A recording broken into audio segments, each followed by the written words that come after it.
छात्रों, मैं doctor Vinod Kumar Singh, associate professor, दर्शन शास्त्र विभाग, ग्राम भारती महाविद्यालय रामगढ़ कैमूर, आज विवाह और तलाक या विवाह विच्छेद विषय पर अपने विचारों से आप लोगों को अवगत कराना चाहता हूँ। मैं इस विषय को 5 भागों में बांटकर क्रमशः उसे समझाने का प्रयास करूँगा। विभाग हैं: विवाह का अर्थ, विवाह का उद्देश्य अथवा प्रयोजन, विवाह के प्रकार, तलाक या विवाह विच्छेद और 5वां निष्कर्ष।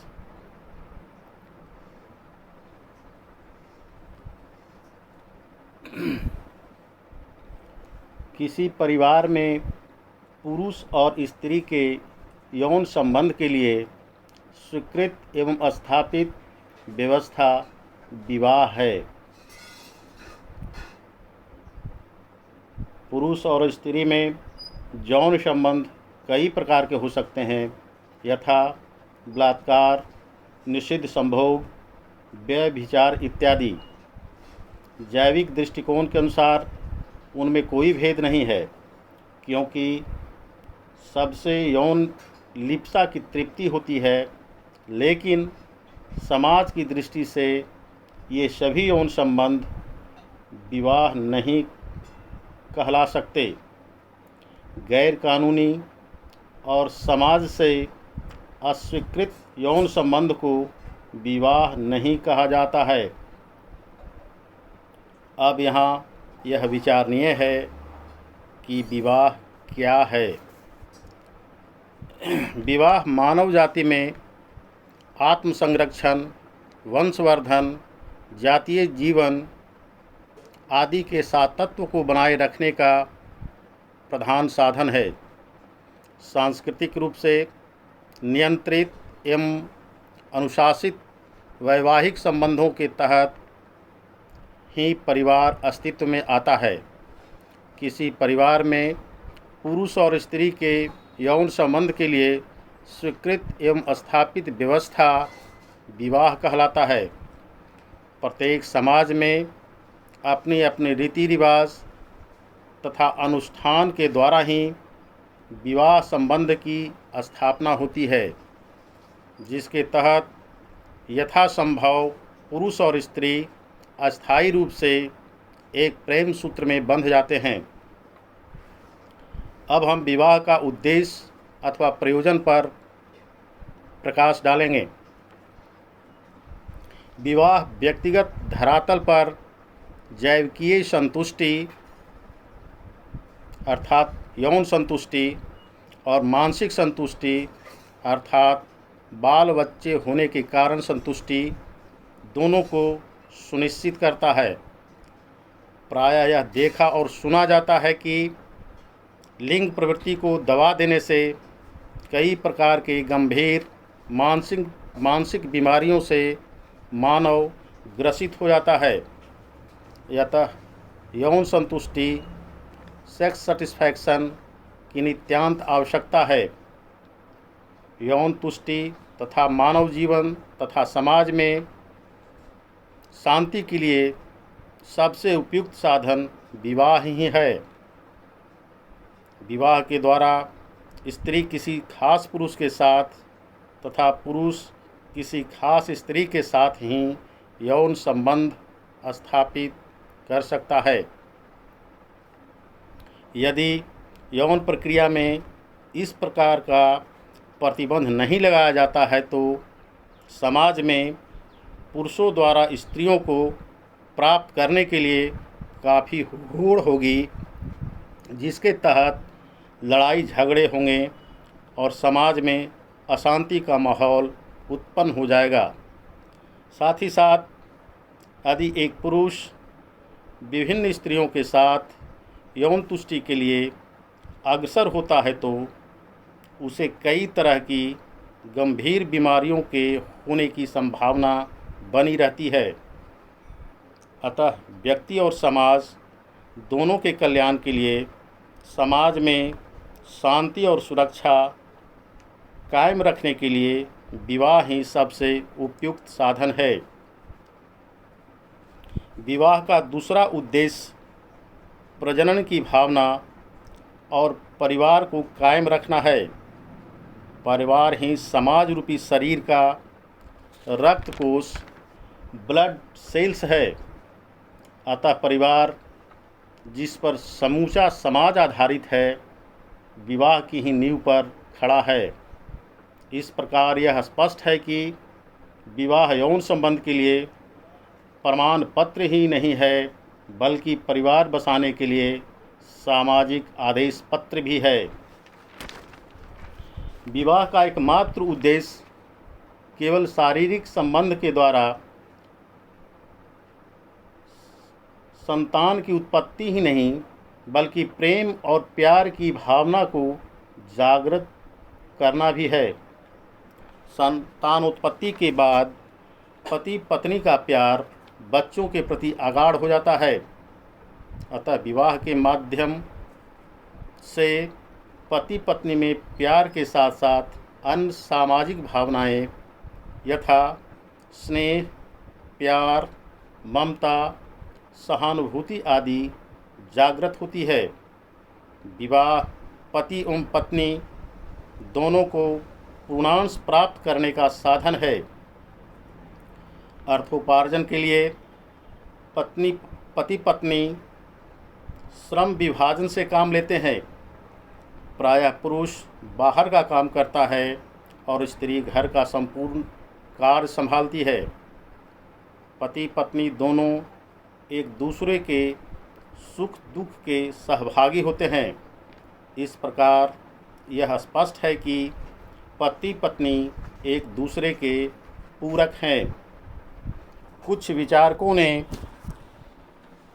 विवाह को समझौता माना है, तो कुछ विचारकों ने विवाह को एक प्रकार का संस्कार। समझौता एक बाह्य संबंध है जिससे स्नेह, प्यार, मैत्री, ममता, प्रेम, सहानुभूति, आत्मीयता आदि सामाजिक भावनाएं जागृत नहीं होती है। अतः विवाह को एकमात्र समझौता मान लेने से विवाह के उद्देश्यों की पूर्ति नहीं हो सकती।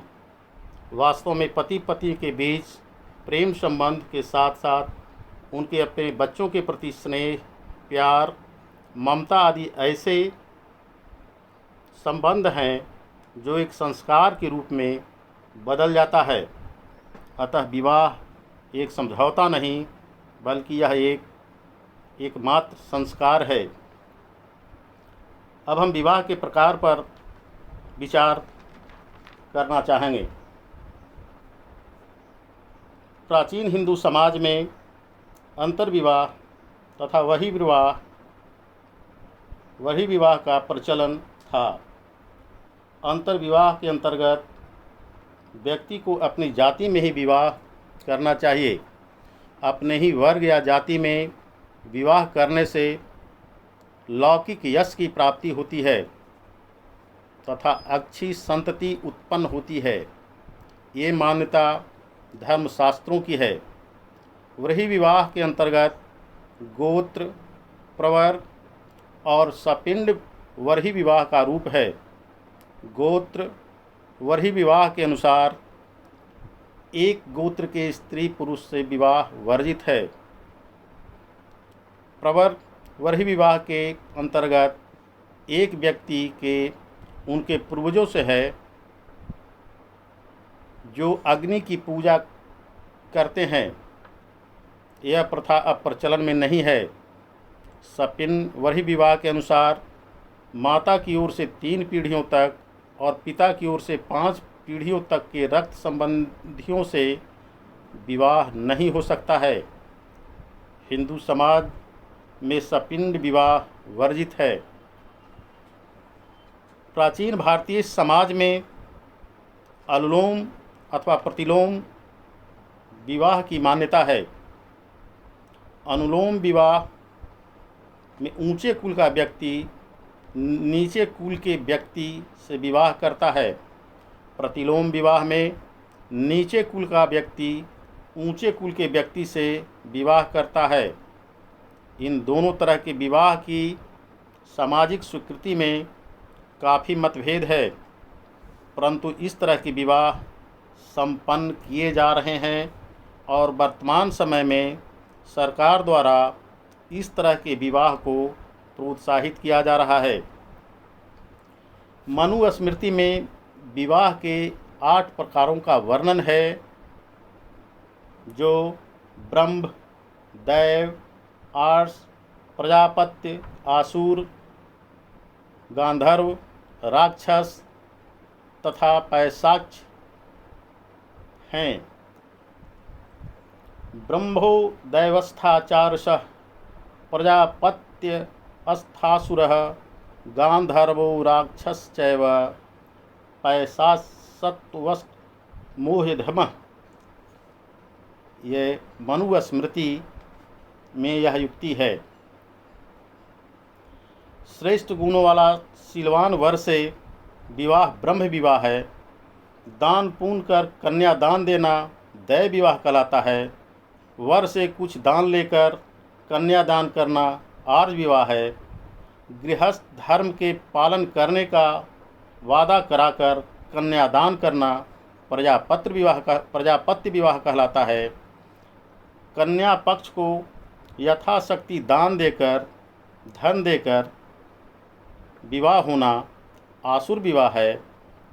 यदि पुरुष और स्त्री स्वेच्छा से यौन संबंध स्थापित करने के उपरांत विवाह करता है तो वह विवाह गांधर्व विवाह कहलाता है।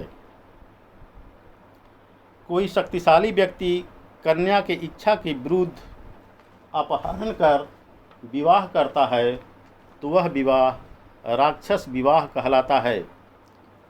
नींद या नशे की स्थिति में कन्या का उपभोग कर उस कन्या से स्वीकृति लेकर विवाह करना पैशाच विवाह है। उपरोक्त वर्णित विवाहों में बहुत सारे रूपों का वर्णन है। उपरोक्त विवाह के साथ साथ भारतीय समाज में विवाह के अन्य 4 रूपों का भी वर्णन है। वह पहला रूप एक विवाह के रूप में वर्णित है। एक पुरुष एक ही विवाह कर सकता है। एक पत्नित्व विवाह प्रायः भारतीय संस्कृति में स्वीकार्य है। दूसरा बहुविवाह। इस विवाह के अंतर्गत एक पुरुष अनेक स्त्रियों के साथ तथा एक स्त्री अनेक पुरुषों के साथ विवाह करती है। प्राचीन काल के राजाओं में बहुविवाह यानी बहुपत्नित्व विवाह प्रचलित था। तीसरा बहुभर्तृत्व विवाह। इस विवाह के अंतर्गत एक स्त्री अनेक पुरुषों के साथ विवाह करती है, जैसे महाभारत के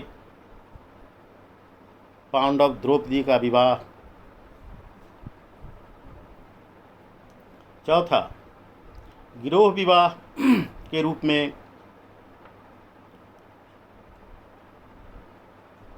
यह माना जाता है कि गिरोह विवाह वह विवाह है जिसके अनुसार किसी एक गिरोह के पुरुष दूसरे गिरोह के सभी स्त्रियों के साथ विवाह करते हैं।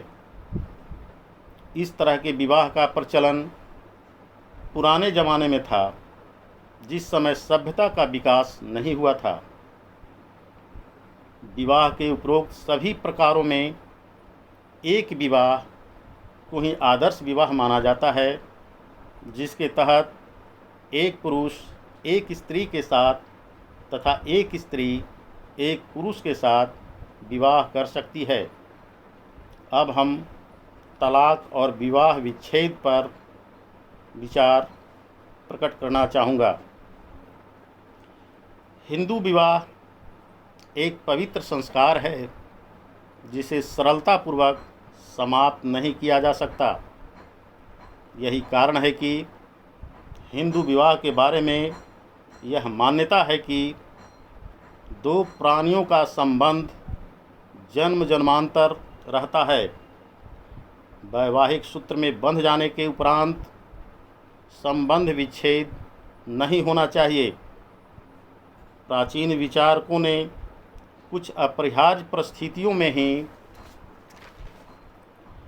पति पत्नी के संबंध को तोड़ने की मान्यता प्रदान करते हैं। नारद के अनुसार 5 प्रकार की आपत्तियों में स्त्री अपने पति को छोड़कर दूसरा विवाह कर सकने की अधिकारिणी थी।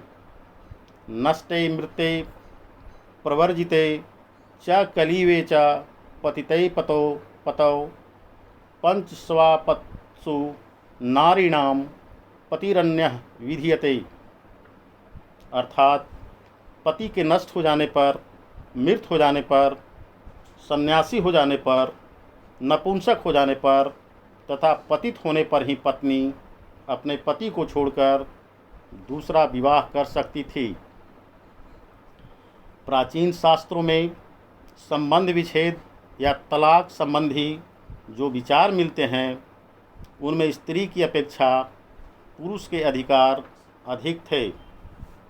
मनु के अनुसार विशीलः कामविवृत्तो वाग्गुणैवा परिवर्जितः उपचर्यः स्त्रिया साधव्या सतर्त देव पतिम। अर्थात पति के दुराचारी, कामी तथा गुण विहीन होने की स्थिति में भी पत्नी का यह धर्म है कि पति को देवता समान मानते हुए उनकी पूजा करें। पराशर ने भी कहा है, दरिद्रम व्याधितम धूर्तम भर्तारम यावमन्यते सासूनी जायते भूत्वा सुकरी च पुनः पुनः। अर्थात दरिद्र, रोगग्रस्त, धूर्त पति का भी स्त्री को अपमान नहीं करना चाहिए।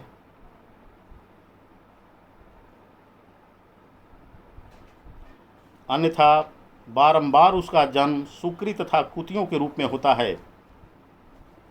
परंतु आधुनिकीकरण, विज्ञान एवं संचार क्रांति, आधुनिक शिक्षा एवं मूल्य व्यवस्था तथा कानून के प्रभाव ने विवाह रूपी संस्था के संरचनात्मक एवं प्रक्रियात्मक दोनों पक्षों में परिवर्तन को संभव बनाया है। वर्तमान में विवाह नामक संस्था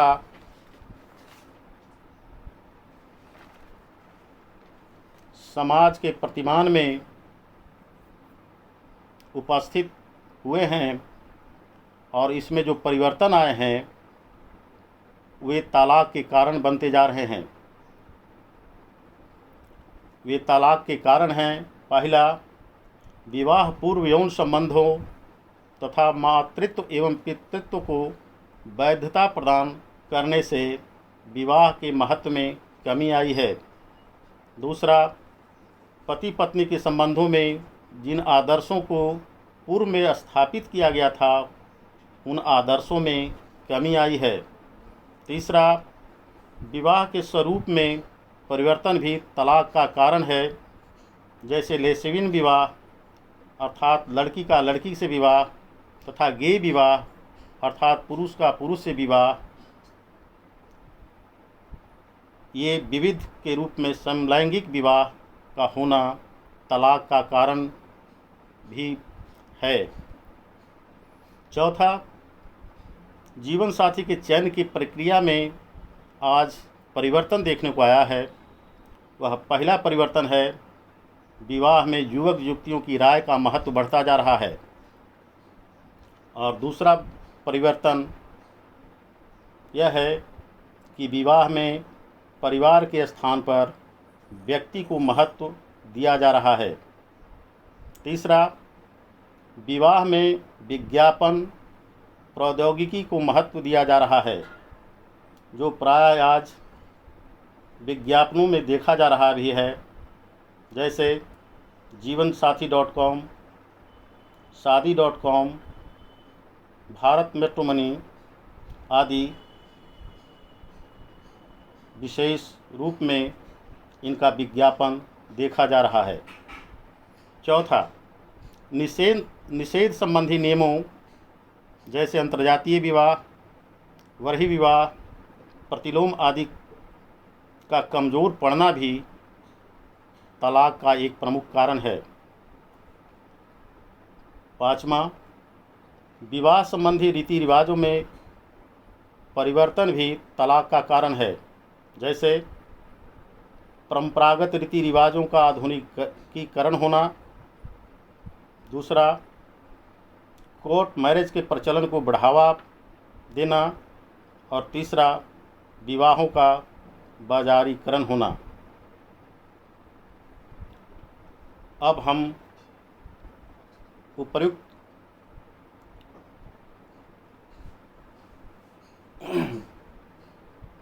विवाहों के प्रकार तथा उसके तलाक पर विचार करने के उपरांत हम निष्कर्षतः यह कह सकते हैं कि आज विवाह में हो रहे परिवर्तन के नवीन प्रवृत्तियों यथा व्यक्तिवादिता, आधुनिकीकरण, पश्चिमीकृत संस्कृति के साथ समानता के नाम पर इस प्रकार की कुप्रवृत्तियाँ विवाह विच्छेद को बढ़ावा देंगी तथा इससे समाज में विघटन तथा अपराध की दर में वृद्धि होगी। साधारणतः लोगों का ख्याल है कि अनुपयुक्त विवाह द्वारा उत्पन्न हुई समस्याओं के समाधान के लिए तलाक पद्धति उपयोगी है, किंतु सुश्री वेलर ने अपनी पुस्तक the old love and the new और सुश्री ग्रोव्स ने अपनी पुस्तक मैरिज में तलाक के बाद लोगों की क्या दशा होती है इसका बहुत मार्मिक वर्णन किया है। इन पुस्तकों के अध्ययन से यह स्पष्ट हो जाता है कि वैवाहिक समस्याओं का तलाक पद्धति द्वारा कुछ भी समाधान नहीं होता है। तलाक द्वारा मनुष्यों को जो भावात्मक वेदना एवं संवेगात्मक धक्का सहना पड़ता है वह बहुत ही कष्टदायी है, लेकिन फिर भी कई हालातों में जैसे पागलपन, नपुंसकता इत्यादि में तलाक नित्यांत आवश्यक है। अतः उपर्युक्त परिवर्तनों के परिलक्षित होने के बाद भी विवाह भारतीय समाज में एक सशक्त, सुदृढ़ तथा अनवरत चलने वाली संस्था के रूप में विद्यमान था, है और रहेगा। इन्हीं शब्दों के साथ मैं अपनी वाणी को विराम देना चाहता हूँ। बहुत बहुत धन्यवाद।